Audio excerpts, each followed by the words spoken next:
NSS coaching में आप सभी का बहुत बहुत स्वागत है। आज हम कक्षा 10 का जो हमारा गणित का चैप्टर चल रहा था वास्तविक संख्या, ये उसका अगला वीडियो है। आज हम प्रश्नावली 1.3 के क्वेश्चन और प्रश्नावली 1.4 के क्वेश्चन को करेंगे। तो चलिए स्टार्ट करते हैं। इससे पहले हम प्रश्नावली 1.2 के क्वेश्चन को कर चुके हैं, तो आज हम स्टार्ट करते हैं प्रश्नावली 1.3 के क्वेश्चन को स्टार्ट करते हैं। तो चलिए, पहला क्वेश्चन आपका क्या है? पहला क्वेश्चन आपका ये है कि आपको सिद्ध करना है। सिद्ध करना क्या है? सिद्ध करना है कि रूट 5, पहला क्वेश्चन आपका है, सिद्ध करना है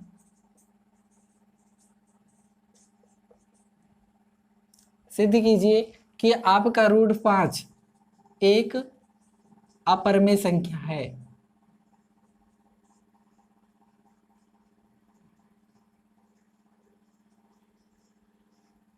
ये आपका क्वेश्चन है। सिद्ध करना है कि रूट 5 आपका एक क्या है? अपरिमेय संख्या है। तो हम इसे कैसे सिद्ध करेंगे, तो इसके बारे में हम जान लेते हैं। तो इसको सिद्ध करने से पहले एक तथ्य होता है, एक आपका प्रमेय है, उसको जान लेते हैं।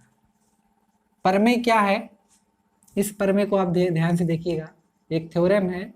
इस प्रमेय के अकॉर्डिंग, इस प्रमेय के अनुसार आपका क्या होगा? अगर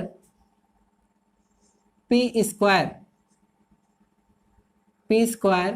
अगर Q से, अगर पी स्क्वायर Q से विभाजित है, क्या है? पी स्क्वायर अगर Q से विभाजित है तो आपका P भी क्या होगा? Q से विभाजित होगा। ठीक है, P भी आपका क्या होगा? Q से विभाजित होगा। तो हम इस थ्योरम को लिख दे रहे हैं। इस प्रमेय के अनुसार क्या होगा? मान लें यदि P आपका कोई अभाज्य संख्या है, P आपका कोई अभाज्य संख्या है और A आपका धनात्मक पूर्णांक है, तो क्या होगा? यदि P A स्क्वायर को विभाजित करता है, P अगर A स्क्वायर को विभाजित करता है तो क्या होगा? P A को भी विभाजित करेगा। कहने का मतलब अगर ये है, अगर लिखा हुआ है, मान लीजिए ये आपका 3 है, कोई अभाज्य संख्या है, 3 है, अभाज्य संख्या है, और आपके पास कोई धन पूर्णांक है, कोई धन पूर्णांक है, जिसे मान ली 3 का स्क्वायर या 9 का स्क्वायर, 9 का स्क्वायर, तो क्या करेगा? जो आपका ये 3 है वो इसके स्क्वायर, 9 के स्क्वायर को भी विभाजित करेगा और 9 को भी क्या करेगा? 3 विभाजित करेगा। तो इस प्रमेय का हमें बहुत ज़्यादा जरूरत पड़ने वाला है इस क्वेश्चन को सॉल्व करने में। तो चलिए अब हम क्वेश्चन पे आते हैं। तो हमारा क्वेश्चन क्या है? तो इस क्वेश्चन को हम किस तरह से सॉल्व करेंगे, तो चलिए देख लेते हैं। तो इसमें हम सबसे पहले क्या लिखेंगे? इसका जस्ट अपोजिट मानेंगे। जैसे लिखा है, सीधे हमें क्या करना है कि रूट 5 एक अपरिमेय संख्या है, तो हम क्या मानेंगे? मानेंगे क्या लिखेंगे? माना रूट 5 वर्गमूल 5 आपका एक परिमेय संख्या है, परिमेय संख्या है। तो अगर ये परिमेय संख्या है तो हम इसे क्या लिख सकते हैं? इसे हम लिखेंगे अंडर रूट 5 बराबर P by Q। Under root 5 बराबर P बाई Q, जहां पे हम क्या लिखेंगे? जहां P और Q, P और Q आपका क्या है? सह अभाज्य,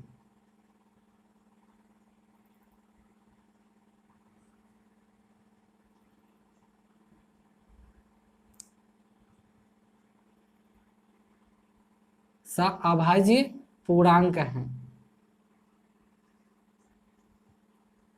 अभाज्य पूर्णांक है।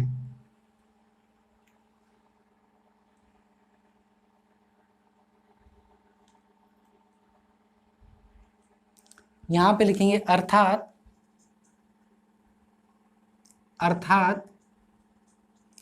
P और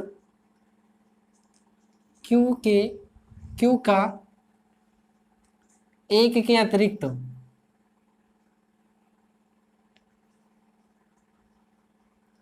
अतिरिक्त कोई गुणनखंड नहीं है, कोई गुणनखंड नहीं है।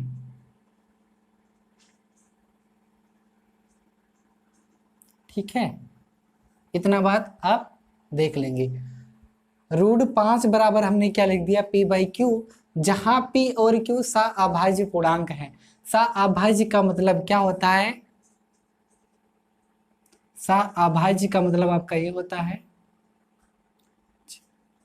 सअभाज्य होगा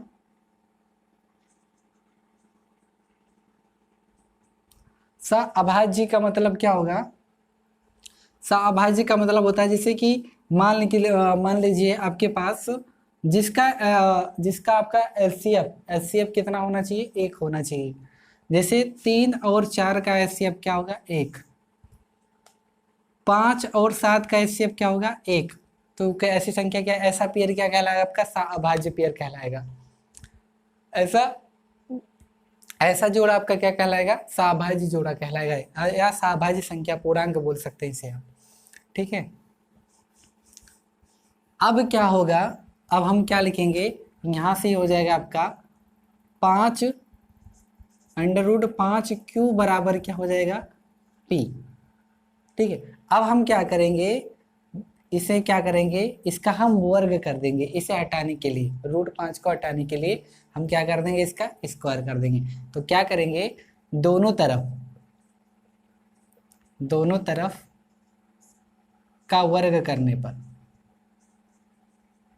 दोनों तरफ का वर्ग करने पर, देखिए यहाँ पे क्या, दोनों तरफ का जब हम वर्ग करेंगे, दोनों तरफ का वर्ग करने के बाद हमें क्या प्राप्त होता है, 5Q² बराबर P²। तो इसके बाद हम क्या लिखेंगे, यहाँ पे हम लिखेंगे आपका जो P² है, क्या लिखेंगे, P², 5 से क्या है, P² आपका 5 से, P² 5 से विभाजित है। तो आपका 5 भी क्या, और P भी क्या होगा, P भी 5 से विभाजित होगा।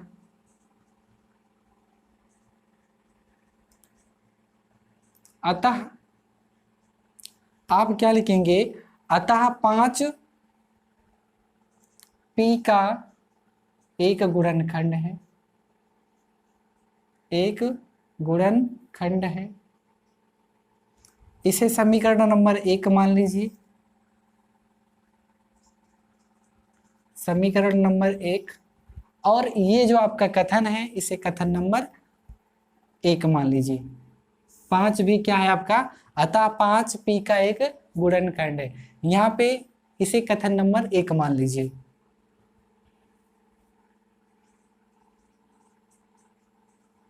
कथन नंबर 1। उसके बाद हम क्या करेंगे, इसलिए हम P बराबर क्या मानते हैं, 7m। P बराबर 7m। जैसे कहने का मतलब ये है आपका, अगर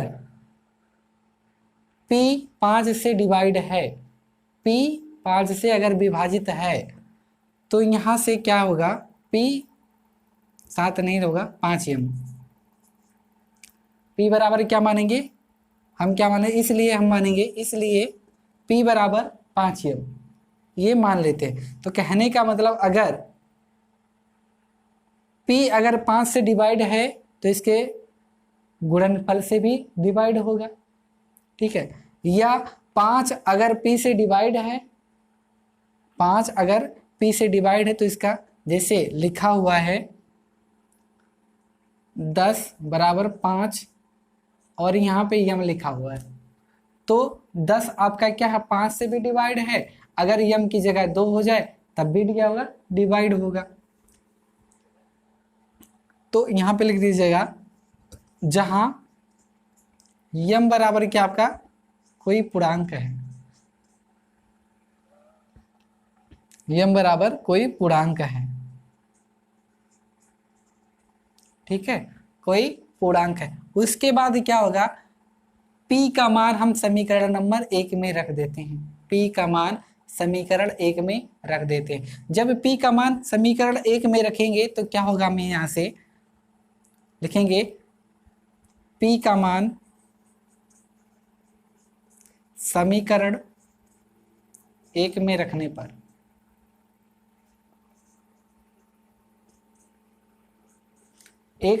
पर तो यहां से हो जाएगा आपका 5 क्यू स्क्वायर बराबर P की जगह क्या हो जाएगा 5 m का स्क्वायर। तो यहाँ से 5 क्यू स्क्वायर बराबर 25 m स्क्वायर। यहाँ से 5 से ये 25 कैंसिल, यानी क्यू स्क्वायर बराबर क्या आएगा 5 m स्क्वायर, 5 m स्क्वायर। तो ठीक इसी प्रकार हम क्या लिखेंगे, ठीक इसी प्रकार, तो यहाँ पे आपका जैसे यहाँ पे आया था आपका 5 क्यू स्क्वायर बराबर P, इसी प्रकार यहाँ पे क्या रहा क्यू स्क्वायर बराबर 5 m स्क्वायर। तो आप क्या लिखेंगे, लिखेंगे यहाँ पे आपका क्यू स्क्वायर किससे डिवाइड है 5 से, 5 से विभाजित है, 5 से विभाजित है। तो Q भी क्या होगा, Q भी 5 से विभाजित होगा, विभाजित होगा, ठीक है। उसके बाद इसे हम स्थिति नंबर केस नंबर 2 दे देते हैं, ये केस नंबर या कथन नंबर 2 हो जाएगा, ठीक है। उसके बाद हम क्या करेंगे, कथन नंबर 2 हो गया, फिर हम ये सेम इसी तरह लिख देंगे, एक चीज और लिख देंगे, अतः 5 क्यू का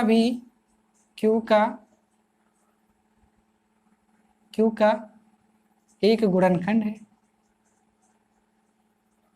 एक गुणनखंड है। लेकिन हमने क्वेश्चन में क्या पढ़ा था, क्वेश्चन में ये है आपका जहां P और Q अभाज्य पूर्णांक हैं, अर्थात P और Q का एक के अतिरिक्त कोई गुणनखंड नहीं हो सकता। लेकिन यहाँ पे आपका गुणनखंड क्या आ रहा है 5 आ रहा है, गुणनखंड 5 आ रहा है, तो यहाँ पे क्या हो जाएगा, मामला आपका उल्टा हो जाएगा। आप क्या होगा कि आपके पास जो कथन दिख रहा है कथन नंबर 1 कथन नंबर 2, तो लिखेंगे उपरोक्त कथन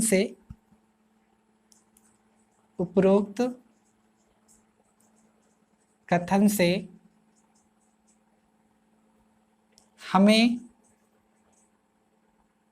पता चला या हमें प्राप्त होता है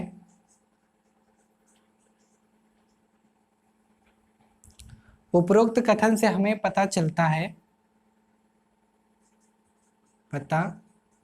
है कि P और Q का एक गुणनखंड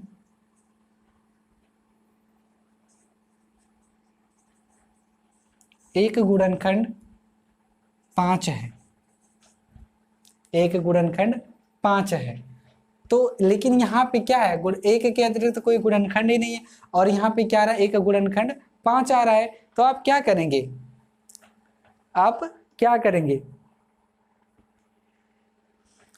अगर एक गुणनखंड 5 आ रहा है तो आप क्या लिखेंगे, अर्थात लिखेंगे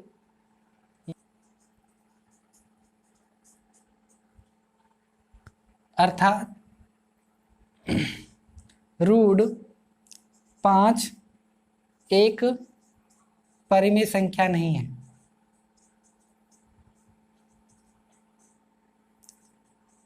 परिमेय संख्या नहीं है। तो अगर परिमेय संख्या नहीं है तो क्या होगा, अतः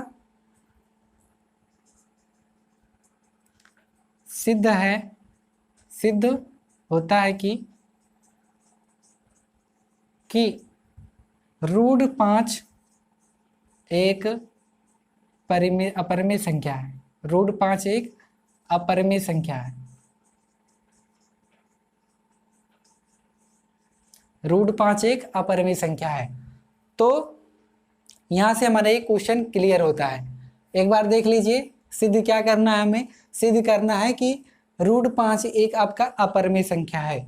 तो एक थ्योरम ये आपका जो था, अगर यदि p बराबर हमने क्या माना है, अभाज्य, p आपका एक अभाज्य संख्या है और a आपकी कोई धनात्मक पूर्णांक है, तो p क्या होगा, अगर p a² को विभाजित कर रहा है, काट रहा है यानी विभाजित कर रहा है, तो p a को भी विभाजित करेगा। यही रूल इसी थ्योरम का, इसी प्रमेय का इस क्वेश्चन में यूज किया गया है, प्रयोग किया गया है। तो देख लीजिए हमने क्या माना, जस्ट इसका उल्टा माना हमने। उल्टा हमने क्या माना, √5 एक आपका क्या है, परिमेय संख्या है। अगर परिमेय संख्या है तो उसके लिए क्या एक कंडीशन होती है, उस कंडीशन का क्या होता है, जहां p और q हमने माना है, जहां p और q सभाज्य पूर्णांक है, अर्थात p और q का एक के अतिरिक्त कोई गुणनखंड नहीं है। और यहाँ से हमने इसे बराबर किया है, तो 5q वर्गमूल 5q बराबर p आया है। दोनों तरफ का हमने स्क्वायर किया, दोनों तरफ का स्क्वायर करने के बाद हमें क्या प्राप्त होता है, 5q² बराबर p²। ये समीकरण नंबर आपका 1 हो गया। उसके बाद p² क्या लिखेंगे, p² आपका क्या है, 5 से विभाजित है, p² 5 से विभाजित है, तो p भी 5 से विभाजित होगा। ठीक है, p भी 5 से विभाजित होगा, अतः 5 p का एक गुणनखंड है, अर्थात 5 p का एक गुणनखंड है। उसके बाद क्या लिखेंगे हम मान लेते हैं, इसलिए p बराबर हमने क्या माना, 5m। m क्या है, जहां m कोई पूर्णांक है। उसके बाद p का मान हमने समीकरण 1 में रख दिया, इस वाले समीकरण में हमने रख दिया। रखने के बाद हमें क्या प्राप्त होता है, q² बराबर 5m²। 5m² प्राप्त होने के बाद क्या होता है, यहाँ पे सेम क्वेश्चन इस तरह से बन जाता है आपका, इस तरह से समीकरण नंबर 1 की तरह हो जाता है। उसके बाद हम क्या लिखेंगे, जैसा हमने इसके बारे में लिखा था, समीकरण 1 के बारे में लिखा था, उसी प्रकार जो हमें समीकरण 2 प्राप्त होता है उसके बारे में सेम वही चीज लिखेंगे। क्या लिखेंगे, q² 5 से विभाजित है, तो आपका q भी क्या होगा, 5 से विभाजित होगा। इसे हमने कथन 1 कर दिया। कथन, ये कथन आपका ऊपर वाला जो कथन था समीकरण फर्स्ट का, ये कथन नंबर हमने 1 मान लिया था, इसे कथन नंबर 1 यानी पहली स्थिति। और ये आपका क्या हो जाएगा, q² 5 से विभाजित है, तो q भी क्या होगा, 5 से विभाजित होगा। ये आपका कथन नंबर 2 हो गया। अतः 5q का एक गुणनखंड है। उपरोक्त कथन से हमें प्राप्त होता है कौन कौन सा, पहला और दूसरा। उपरोक्त कथन से हमें पता चलता है कि p और q का एक गुणनखंड 5 है, अर्थात √5 एक परिमेय संख्या नहीं होगी। अगर परिमेय संख्या नहीं है तो क्या होगा, वो आपका अपरिमेय संख्या होगा, जाहिर सी बात है। ठीक है, तो एक बार इसी तरह हम √3 का, √7 का, √11 का, जिसका निकालना हो सेम इसी प्रोसेस पे सारी बातें ये आप लिख दीजिए, आपका क्वेश्चन सॉल्व हो जाएगा। ठीक है, 1-2 क्वेश्चन आप लगाइएगा, कोई दिक्कत नहीं है इसमें, आप बहुत आसानी से कर सकते हैं। बस क्या है, इसे एक बार समझ लो अच्छे से, उसके बाद √3, √7, √11 सबका निकाल सकते हैं आप। चलिए ठीक है, अब हमारा दूसरा क्वेश्चन आता है। दूसरा क्वेश्चन क्या है, चलिए देख ले। क्वेश्चन नंबर 2 हमारा है, क्वेश्चन नंबर 2 हमारा क्या कह रहा है, सिद्ध करना है हमें। क्वेश्चन नंबर 2 में हमें क्या करना है, सिद्ध करना है कि 3 + 2 √5 एक अपरिमेय संख्या है। 3 + 2 √5 एक अपरिमेय संख्या है। तो हम क्या करेंगे, पहले क्वेश्चन की तरह इसको भी क्या है, उसका जस्ट अपोजिट, उल्टा मान लेंगे। उल्टा कहने का मतलब क्या मानेंगे, माना लिखेंगे, माना आपका 3 + √2 √5 एक परिमेय संख्या है, एक परिमेय संख्या है।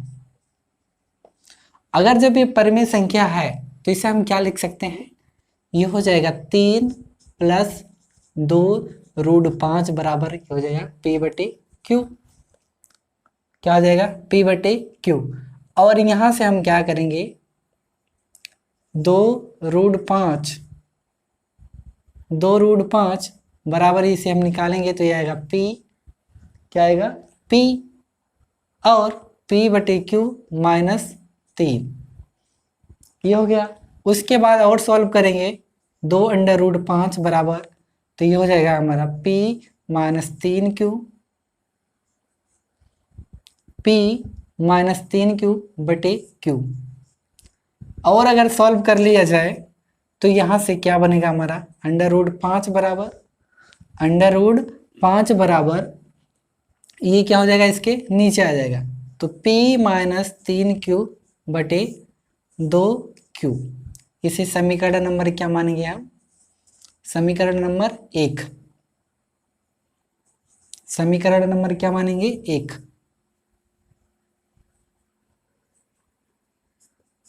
समीकरण नंबर 1 मान लेते हैं। उसके बाद क्या होगा, उसके बाद हम इसे सॉल्व करते हैं। समीकरण नंबर 1 मानने के बाद आपको स्क्रीन पे दिख रहा होगा, बोर्ड पे पहले से लिखा हुआ दिख रहा है आपको कि लिखा हुआ है ट्रिक। क्या है ये? आपका ट्रिक है। कोई भी क्वेश्चन हम इतना सॉल्व करेंगे, उसके बाद इस ट्रिक पे फॉलो कर देंगे।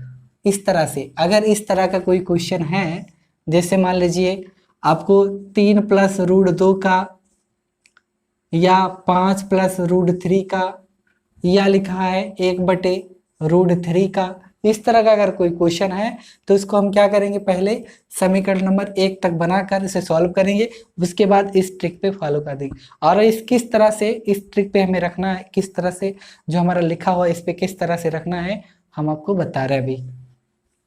तो देखिए, तो हम क्या लिखेंगे, चूंकि P और Q आपके क्या हैं, ये वाले आपके क्या हैं, पूर्णांक हैं।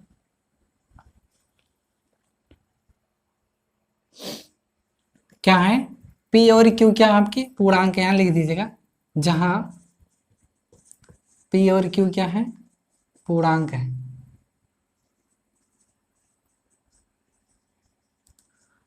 ठीक है, तो यहाँ पे चूंकि P और Q क्या आपके पूर्णांक हैं, अतः ये चीज हम लिखेंगे, ये वाला आपका, अतः क्या लिखेंगे, अतः 3 + 2√5 एक परिमेय संख्या है। P और Q पूर्णांक है, अतः 3 + 2√5 जो आपका क्वेश्चन है वो क्या हो जाएगा, एक परिमेय संख्या है। उसके बाद अतः समीकरण 1 से स्पष्ट है कि अतः समीकरण 1 से स्पष्ट है, अगर ये आपकी परिमेय संख्या है तो ये भी क्या होगी, आपकी परिमेय संख्या होगी। क्योंकि अगर इसी के पैरेलल में होता है ना, अगर लिखा हुआ है P/Q के बराबर में लिखा है तो ये चीज भी क्या होगा, आपका परिमेय। अगर ये परिमेय संख्या है तो ये भी क्या होगा, आपका परिमेय संख्या है। तो क्या लिखेंगे, अतः समीकरण 1 से स्पष्ट है कि √5 एक क्या है, आपकी परिमेय संख्या होगी, एक परिमेय संख्या होगी, जो कि क्या होगा, आपका विरोधाभासी कथन है। क्या है? जो कि आपका विरोधाभासी कथन है, ये आपका विपरीत है। क्योंकि हम जानते हैं कि √5 एक अपरिमेय संख्या होती है। पहले क्वेश्चन में हमने सिद्ध किया था कि √5 क्या आपकी एक अपरिमेय संख्या है। तो यहां से हमें क्या होता है, क्योंकि हम जानते हैं कि √5 एक अपरिमेय संख्या होती है, अतः हमारी मान्यता क्या है, गलत है। अतः हमारी मान्यता गलत है कि √5 एक परिमेय संख्या है। हमारी मान्यता क्या है, गलत है कि √5 आपकी एक परिमेय संख्या है। तो अतः सिद्ध है कि आप क्या लिखेंगे, 3 + 2√5 एक अपरिमेय संख्या है। बहुत आसान है, देख लीजिए कितना बढ़िया से जल्दी से सॉल्व हो गए। तो ये आपका इसी तरह से सॉल्व करना है। जो आपका क्वेश्चन नंबर 3 भी है, क्वेश्चन नंबर 2 आपका क्लियर हो गया। क्वेश्चन नंबर 3 को हम इसी के अनुसार सॉल्व करेंगे। तो चलिए देख लेते हैं क्वेश्चन नंबर 3। क्वेश्चन नंबर 3 आपका क्या है? क्वेश्चन नंबर 3 आपका दिया है, सिद्ध कीजिए कि निम्नलिखित संख्याएं अपरिमेय संख्या हैं। तो ठीक है, हम क्वेश्चन नंबर 3 लिखते हैं।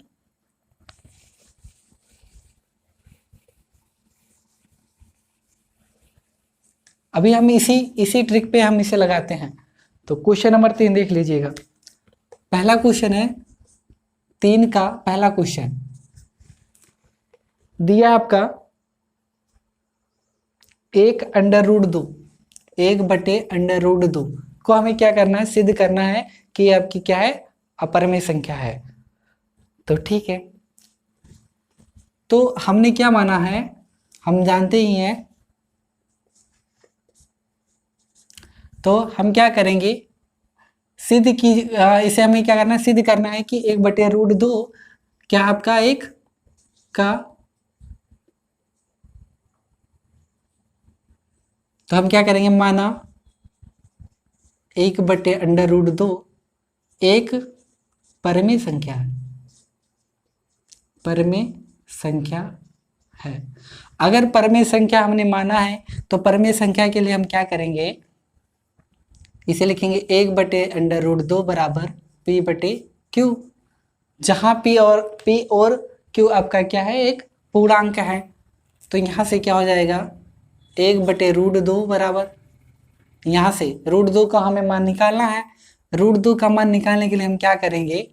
यहाँ से ये हो जाएगा आपका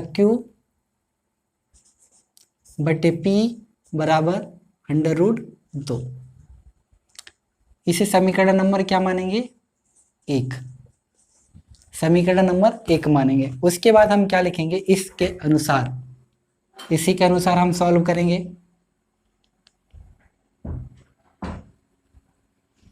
क्या लिखेंगे? चूंकि p और q आपका क्या है? पूर्णांक है, अतः 1/√2 एक परिमेय संख्या होगी। 1/2 एक परिमेय संख्या होगी। अतः समीकरण 1 से स्पष्ट है कि, समीकरण 1 से स्पष्ट है कि, क्या स्पष्ट है बताइए?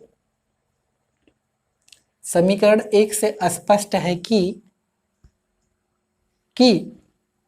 आपका √2 एक परिमेय संख्या होगी, जो कि हमारा क्या होगा? विरोधाभासी कथन है। क्योंकि हम जानते हैं कि √2 एक अपरिमेय संख्या होती है। √2 आपके क्या होती है? एक अपरिमेय संख्या होती है। अतः हमारी मान्यता गलत है कि √2 एक परिमेय संख्या है। √2 एक परिमेय संख्या है, अतः सिद्ध है कि 1/√2 एक अपरिमेय संख्या है। कितना आसान है, बहुत आसान है। बस आप एक बार देखिए और आसानी से लगाइए। चलिए ठीक है, उसके बाद क्वेश्चन नंबर 3 का हम दूसरा क्वेश्चन देखते हैं।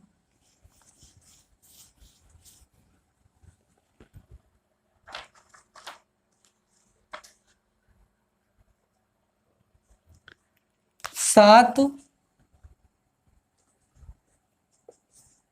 √5 दिया आपका। तो हम क्या मानेंगे? इसे भी सिद्ध करना है कि यह अपरिमेय संख्या है। तो इसका भी हम क्या करेंगे? क्या लिखेंगे? माना √7 एक परिमेय संख्या है, परिमेय संख्या है। तो फिर क्या लिखेंगे आप? 7√5 बराबर p/q। ये हो गया।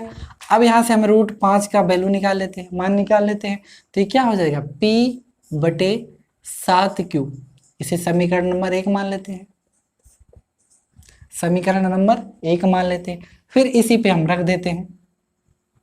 बहुत आसान है, आप एक बार ट्राई करिए, क्वेश्चन सारा सॉल्व होगा। आप फिर क्या लिखेंगे?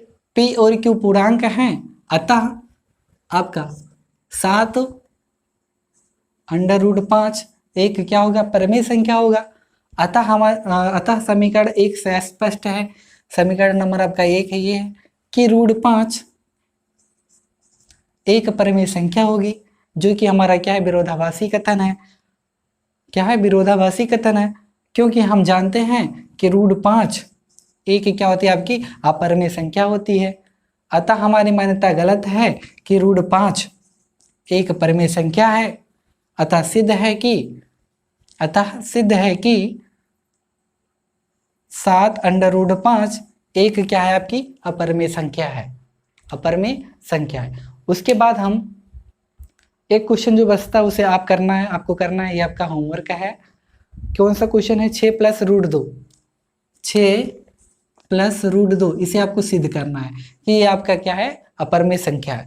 तो इसे आप खुद सॉल्व करिए। ये पहले इसका तीसरा का पहला क्वेश्चन की तरह है, ठीक है। जो दूसरा क्वेश्चन था उसके जैसा ये वाला क्वेश्चन है आपका। कोई दिक्कत नहीं, आप लगा सकते हैं।